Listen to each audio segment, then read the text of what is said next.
I'm here to do this review. I picked this game up literally from CEX about yesterday.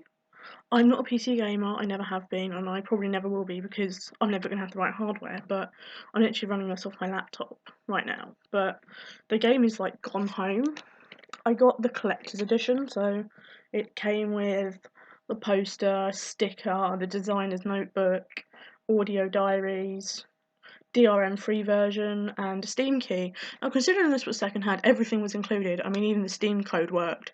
So whether this person actually played the game or not, I don't know, because I'm not sure how 100% how Steam works. But it was the first sort of game that I picked up just from the box, and it was made in 2013. And these days, I generally buy a game based on reviews and what I've heard about it. But literally, I was in CEX looking through the PC games to kind of want to find something to play, whether it was PC or not, like Sims based or whatever. And this box literally just took me by surprise. Um, and on the back it just says June the 7th, 1995, 1:15 a.m.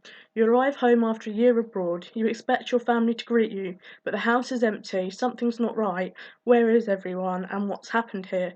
Unravel the mystery for yourself in Gone Home, a story exploration game from the Fullbright company. And it's got IGN 10 out of 10. Like, open it up here. It's got like game of the year, best story, best game of 2000, best PC game, independent game, best narrative game. So I picked it up. Not sure, I thought it was horror. So what you get in the box is you get the case, obviously, and it actually, that's one of the ring binders you can find in the game. You get the manual with the Steam key on the back, the designer's notebook, and the poster, which looks like, I haven't even opened this myself. Oh,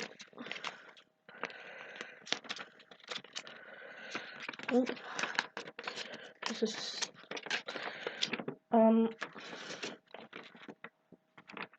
this is probably one of the things in the game that you come across. I can't remember. I literally only just finished playing it. It only took me 2 hours to finish. I was kind of glued to my computer, which generally doesn't happen these days either. I kind of can sort of get off of it. So, poster, which is nice. A sticker, which I'm never going to use, but that's quite nice. So, and the Steam key in the game, of course, kind of comes in that. And it's kind of rare that you even get like a small audio manual in games. Even though, yeah, this is a collector's edition, so, you know, normally you get more in a collector's edition, but this was just wonderful to open. It's beautifully packaged, the box is awesome, so if anything, I liked the box. So, getting into, like, the story, it is a fantastic story, and it's LGBT based. Being a gay myself, I enjoyed it because I could relate to it. But seriously, if you've ever been in love, straight, gay, whatever, you will relate to these two characters. They're fantastic. You don't play as the two characters. As you say, you come home and it's your sister, and you go through the game and you pick up bits like of her journal, and you just explore everything. And I was finding myself, you know, grabbing bits of like pens up and examining them. Beautiful graphics, beautifully done. Literally, it's fucking tastic.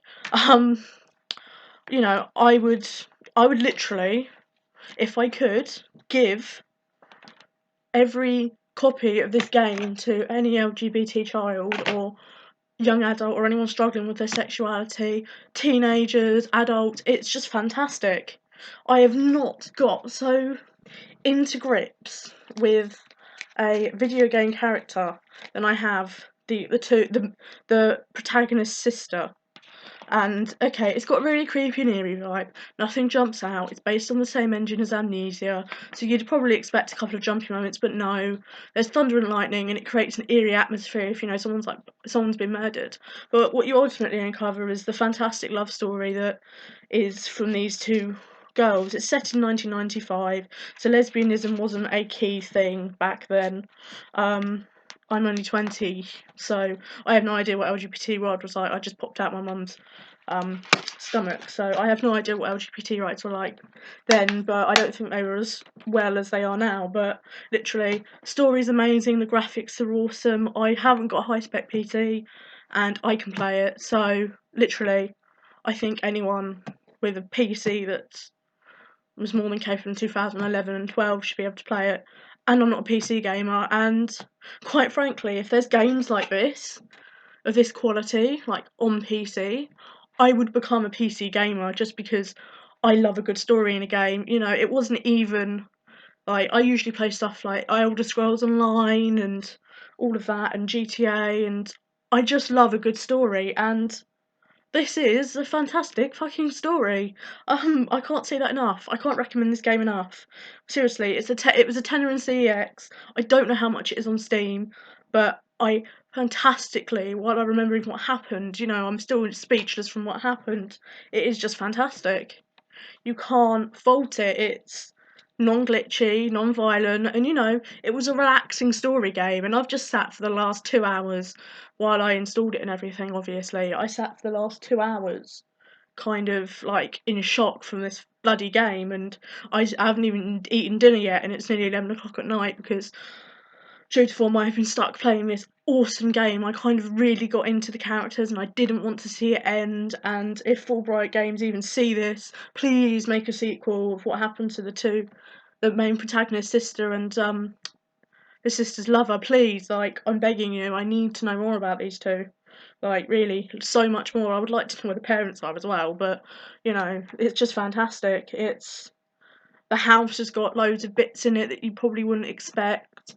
Like, there's secret passages which threw me, and I kind of had to look up online, but it is fan-fucking-tastic, and recommend it 110%. I mean, I even pay for someone to buy this for their kid. Like, it's 16 plus, but you know, nothing scary happens. It's probably just because of the LGBT content, but highly, highly recommend this game. Out of anything I've played recently, this is the game, you know. Fuck, you know, I've GTA 5, GTA Online, brilliant. But this has been my game probably of the year, you know. I haven't played Fallout or anything, but story wise, fucking fantastic. And, you know, fucking brilliant, you know, well done Fullbright Games Company, you've done a fantastic job, and no wonder this game has won so many awards. So if you're looking for a game this summer to play, and you're not too bothered about length, and you just want a decent story, seriously, buy it. I can't stress that enough. Buy it, even if it's not the collector's edition, it's just off Steam. 2 hours of your time will be sucked into this, and for replay value, yes, you know, I wish this was a book. This is the sort of thing that I'd probably associate with a book story-wise, not a video game, you know, but seriously, fantastic and so worth it, especially if you're like a 90s kid. You'll see some VHSs there, you'll see some like, I saw a record player, tapes, tape decks, you know, they're the things that I'm like, oh, you know, we don't see those anymore, but you know, blast from the past, brilliant music as well, can't highly recommend the music from this enough, and just fantastic characters and fantastic story. So yeah, if you're going to pick anything up, please pick this up. I honestly want you to pick this up. Grab it by two hands and run to that checkout, because you will not look back. Even, you know, even if you're not even gay, or you've never you're straight and you've been in a relationship, just buy it for the bloody story behind it. It's just fantastic. And I mean, it sort of markets itself as a horror game, but it's really not. I don't really like playing jumpy games, apart from the Thunder and Lightning, which made me jump about once. It is worth playing, amazingly worth playing, and I'm not going to stress this enough, but I'm going to end this review here. So thank you for watching, and buy this game. Thank you.